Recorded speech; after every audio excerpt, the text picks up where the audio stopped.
Bueno, hola, buenas, ¿qué tal? Acá estamos en una nueva clase y hoy vamos a hablar sobre la historia del derecho. Como primer punto, la historicidad del derecho como historia de experiencias jurídicas. Generar una relación entre derecho y la experiencia histórica del fenómeno jurídico nos permite ver que se encuentra en relación con específicas y variadas visiones del mundo, que se construyeron a partir de una serie de presupuestos culturales que no pueden dejar de ser analizados. El derecho de hoy, el derecho de ayer y el derecho de mañana no es un producto natural que se da, sino que es la suma de opciones, decisiones, valoraciones. Es el resultado de un entramado de soluciones específicas que frente a una realidad puntual y a partir de un contexto dado, un conjunto de específicos actores encontró, construyó y logró imponer y otorgó una solución. En estos momentos desafiantes, la utilización de la historia puede ser una herramienta importante. Su función puede ayudarnos en la posibilidad de proponer una visión del derecho distinta, consciente de las contradicciones y cambios que impone el presente. Presentar como naturales las estaciones de ruptura, las transiciones, los momentos de cambio en la forma de entender el derecho, comprender estos momentos como fenómenos que forman parte de su vida. Entender que lo que se refleja al derecho moderno clásico del sujeto heredado, inseparado derecho con el Estado, no es más que una estación histórica particular destinada a mudar de piel. Con esta comprensión logramos demostrar que los cambios de fisionomía que va adoptando el derecho según cada momento histórico no son más que previsibles modificaciones, seguramente inevitables, en ocasiones deseables, en ocasiones no deseables, pero fisiológicas y no patológicas. El uso de la historia del derecho se transforma de esta forma en una herramienta importante para el diseño de estrategias capaces de controlar al ansias del jurista frente a estos grandes momentos de ruptura. Aproximarnos al tema desde una lectura en clave histórica de derecho ayuda a tomar dimensión del problema. No es que haya una crisis del derecho, sino un cambio superficial de su epidermis. Que el Estado moderno absolutista entre en crisis no significa que el derecho se encuentre en un periodo de derrumbe. Lo que se trata aquí es de reconfigurar el diagnóstico y circunscribir no a una crisis de derecho, sino a la crisis de una particular forma de entender el derecho que había existido hasta este particular momento histórico, antes de la consolidación del Estado moderno, tal como lo conocemos, había tenido una fisonomía diferente, porque se trataba de un espacio jurídico, un contexto diferente. Debemos volver a entender el derecho como un fenómeno capaz de volver a transformarse en un agente ordenador de la realidad, un instrumento capaz de contrarrestar otros poderes. Debemos revitalizar el uso y la enseñanza de un instrumento sobre el cual nosotros, juristas, tenemos la posibilidad de influir en su delicada y preciosa construcción. Bueno, como segundo punto vamos a tocar lo que son la génesis del derecho, en la indistinción de lo social. Voy a arrancar leyendo estas palabras. Donde quiera que se produzca un encuentro entre hombres, puede existir derecho. Seguramente en este punto, después de dicho lo anterior, nos preguntemos si toda aglomeración social puede por sí misma también considerarse jurídica.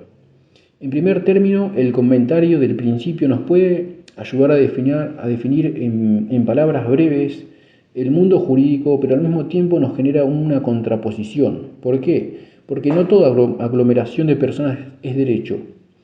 Entonces, si puede existir, ¿dónde existe? Es evidente que las relaciones sociales son imprescindibles para el derecho, pero recalco que eso no quiere significar que todas las manifestaciones sociales son jurídicas. Para que se pueda entender mejor, voy a detallar un ejemplo totalmente paradójico, pero que como todas las paradojas llevan en sí un sólido núcleo de verdad. Imaginemos una fila frente a una oficina pública, un conjunto de pobres hormigas humanas, sin ningún vínculo sustancial entre ellas, entremezcladas ocasionalmente en un mínimo espacio durante una mínima fracción de tiempo. Es tan escasa la consistencia de aquel encuentro que ni siquiera el sociólogo se sentiría interesado por ocuparse de él, porque situado en lo extremadamente efímero, parece no tener ninguna relevancia social. Una observación completamente cierta tanto para el sociólogo como aún más para el jurista. Sin embargo, imaginemos que en esa situación de la fila un sujeto emprendedor deja oír su voz, hace algunas propuestas para organizar mejor la tumultuosa fila y todos los participantes las aceptan y las observan. Es acá, en esa mínima unidad de tiempo y espacio, donde acudimos al milagro de la génesis del derecho.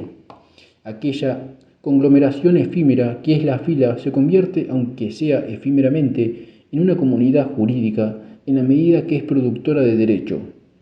Este ejemplo paradójico sirve para iluminar con intensidad el momento y la razón en el que y por la que una realidad social amorfa e indiferenciada se transforma en realidad jurídica y por eso mismo se diferencia en la incandescencia de lo simplemente social.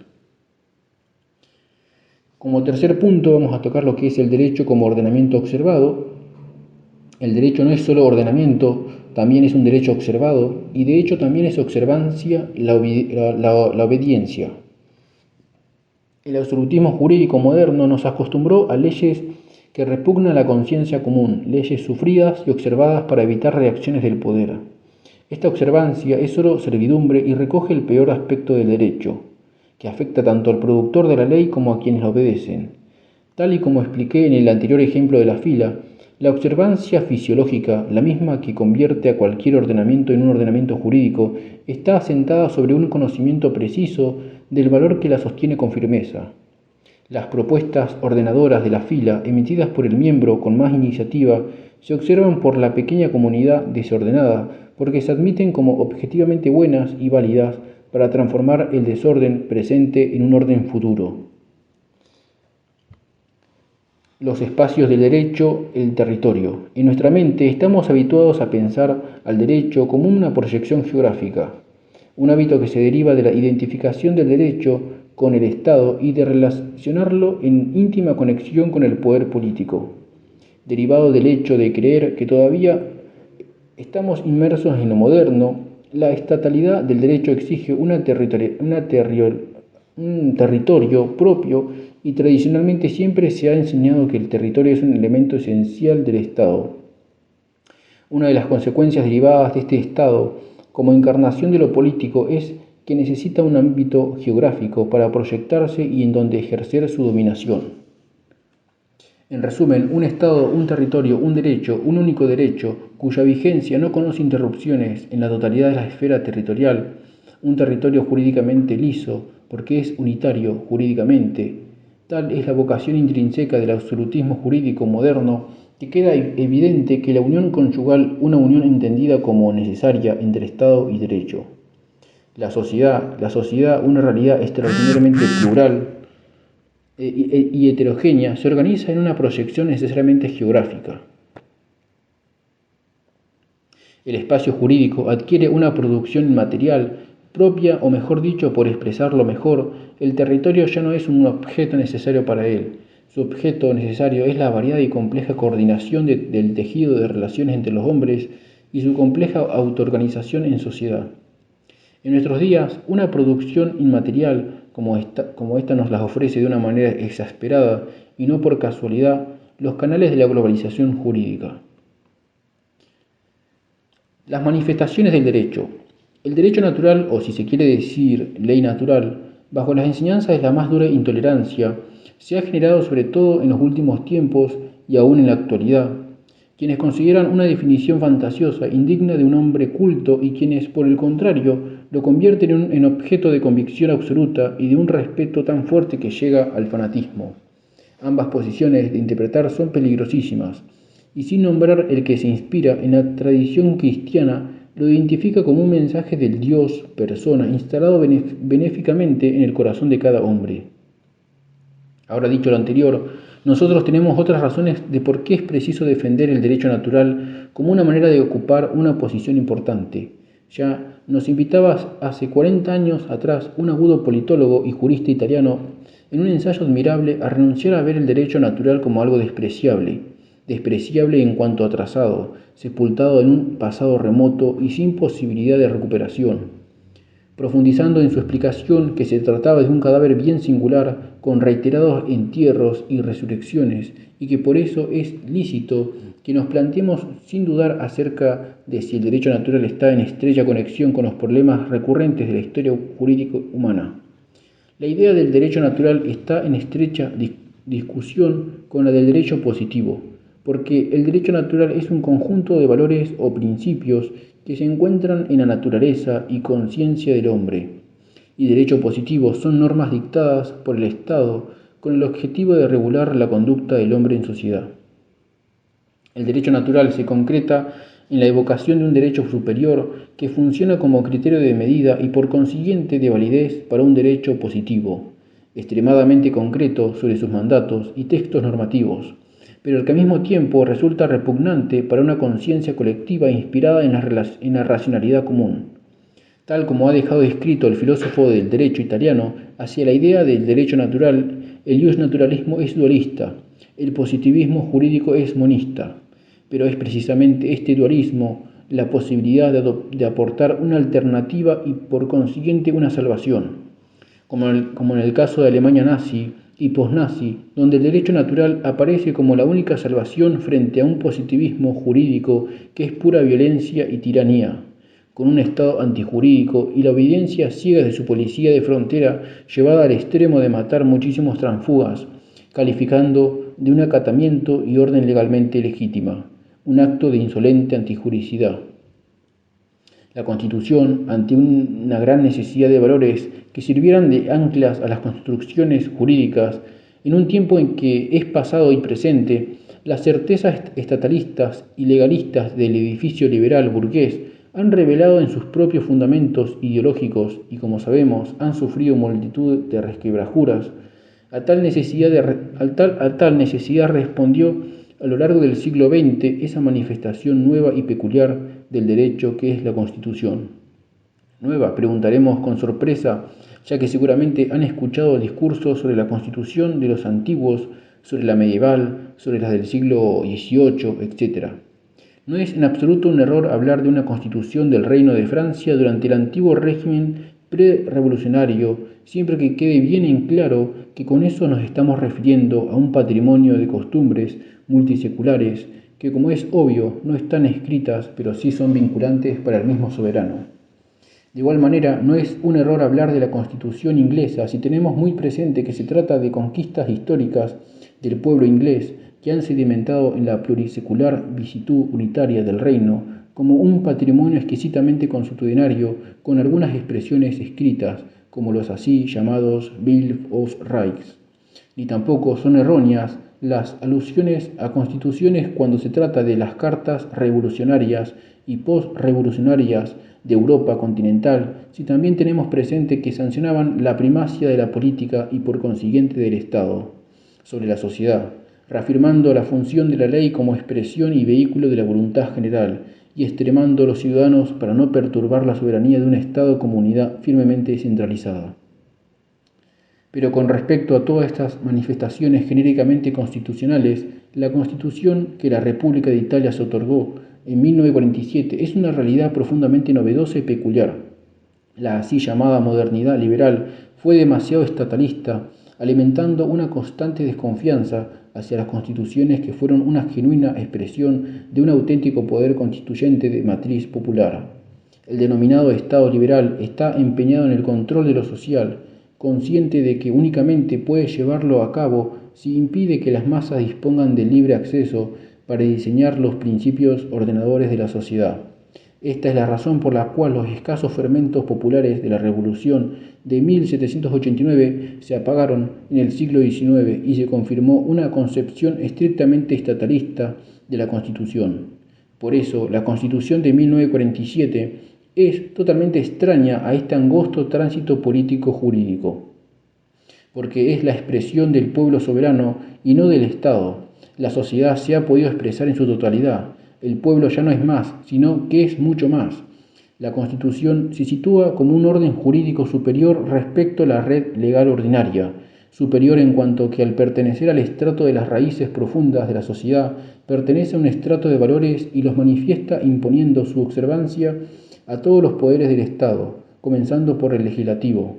La Constitución pertenece a la dimensión jurídica, por cuanto ordena jurídicamente la sociedad civil. No es consecuencia de una serie de mandatos desabridos y esparcidos. De sobra sabemos que el derecho tiene muy poco de mandato, sino más bien de principios y reglas de un valor exquisito y altamente ordenador.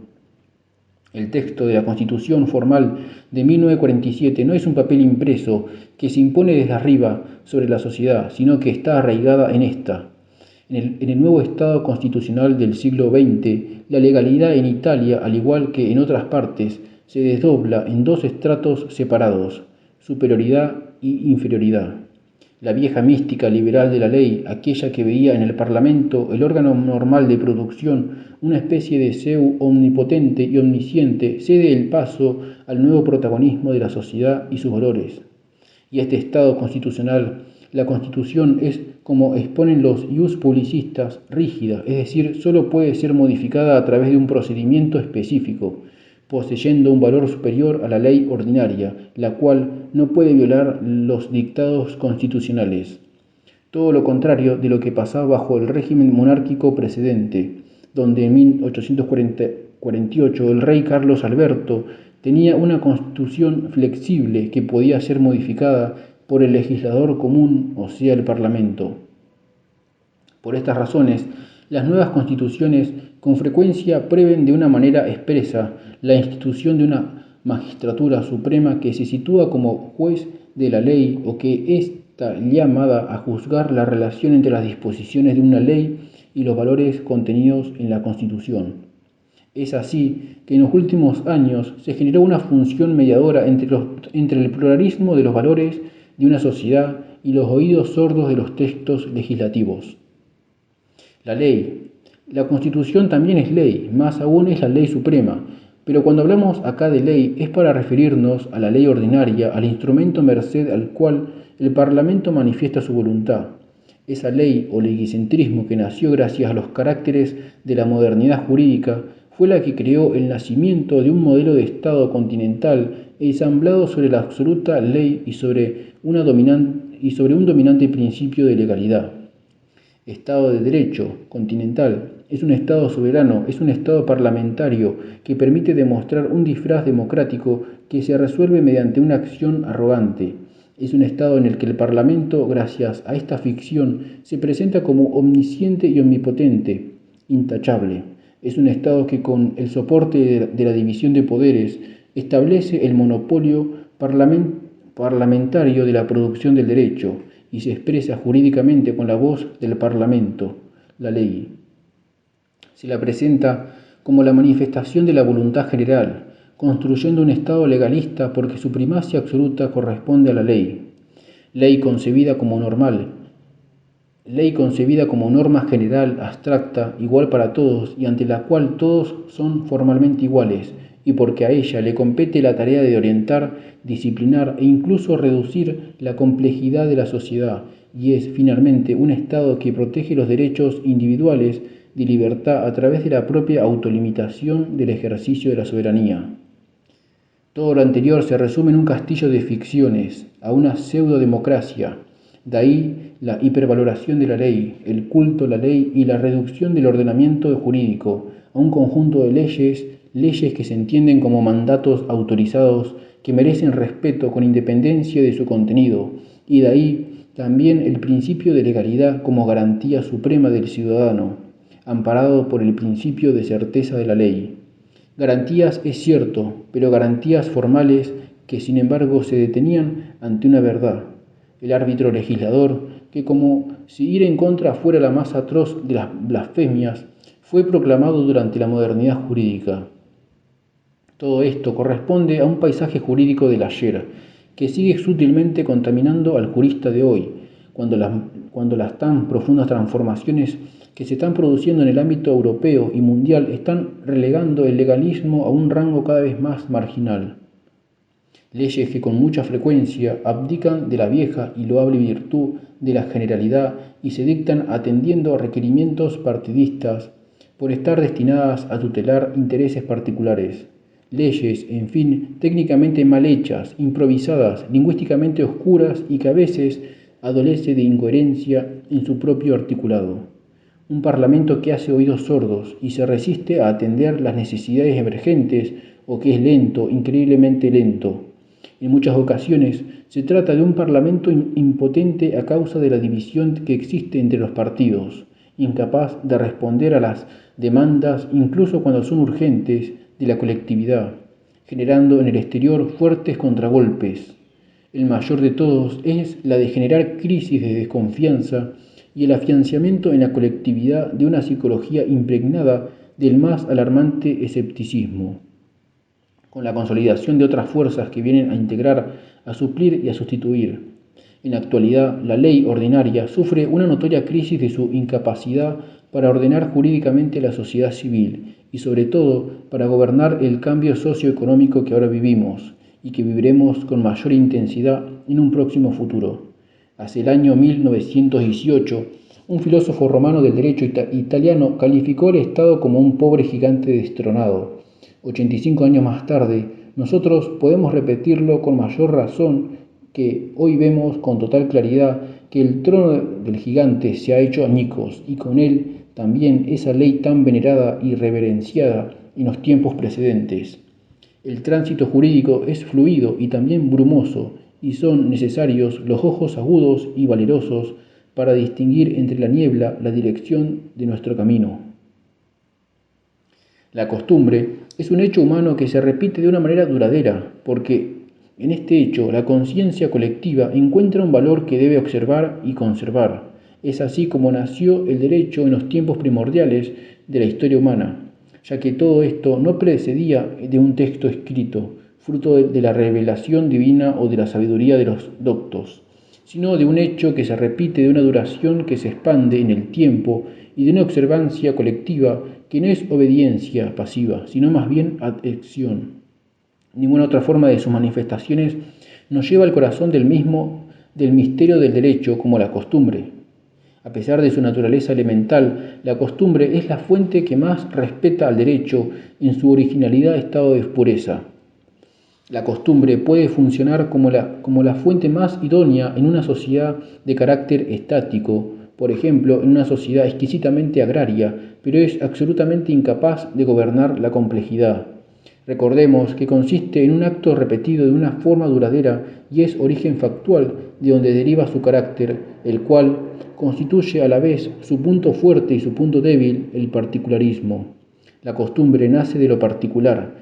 La sociedad compleja necesita esquemas ordenadores, generales y categorías como las que solo pueden proporcionar la ley o las ciencias.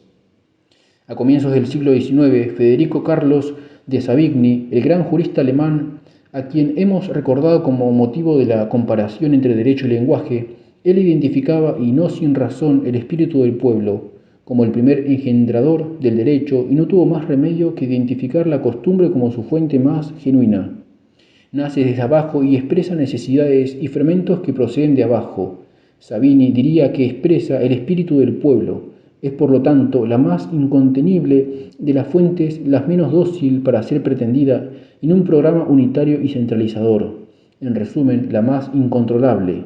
Y cuando, tal y como ocurre durante la Edad Moderna, el derecho se convierte en los cimientos del Estado y en cuanto tal procede del Estado monopolizador, la consecuencia no puede ser más que una única e inevitable: la reducción del derecho a la ley y la colocación de la costumbre en el último escalón de la escala de la jerarquía, es decir, en una posición servil en relación con la ley. Aún hoy son oficialmente la función y el espacio extremadamente modestos que nuestros derechos positivos concedió la costumbre. Sin embargo, es necesario añadir rápidamente que en un momento de crisis de las fuentes como en el que estamos viviendo, en un momento en el que la praxis jurídica ocupa cada vez más espacio en el terreno de diseñar este nuevo derecho que la ley es incapaz de proyectar, también la costumbre tiene una función más relevante porque son muchas las nuevas instituciones que encuentra en el uso de su primer troquel y su primera aplicación. Así que bueno, hasta acá lo vamos a dejar de esta nueva clase. Espero que les haya gustado y comenten sus comentarios. Nos vemos la próxima.